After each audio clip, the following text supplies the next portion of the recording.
Have you ever noticed this? You feel tired, overstimulated, in need of quiet. So you pull back a little. You say no to plans.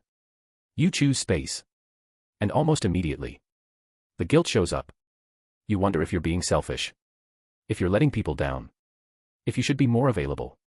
So why does needing space feel wrong to some people? Here's the psychology behind it. And no, this guilt isn't because you're uncaring. It's not because you don't value relationships. And it's not because something is broken in you. It's learned. Let's break it down. Point 1. Many people were taught that closeness equals care. From a young age, many of us learn a quiet rule. Being present means being good. Being available means being kind. Saying yes means you care. So when you need space, your brain interprets it as a violation. Psychology calls this relational conditioning. The mind links distance with rejection, even when the distance is healthy. So the guilt isn't about what you're doing now. It's about what you were taught long ago.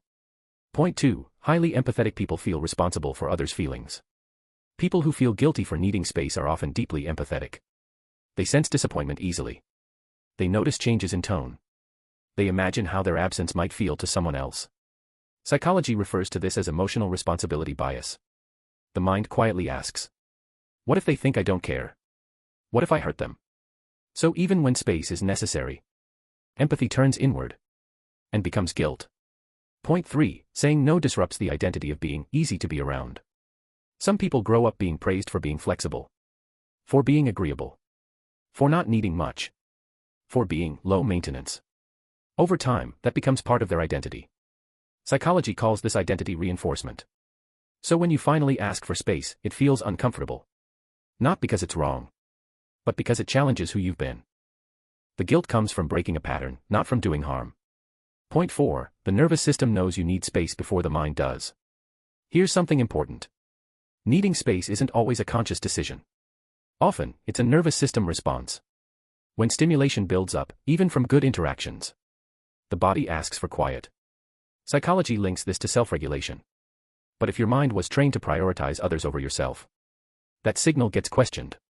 So instead of listening to the body, you judge it. And guilt fills the gap. Point 5. Guilt appears when boundaries are new. This is crucial. Healthy boundaries often feel uncomfortable at first, especially if you're not used to having them. Psychology shows that guilt is a common byproduct of early boundary setting. Not a sign that the boundary is wrong. The mind is adjusting to a new rule.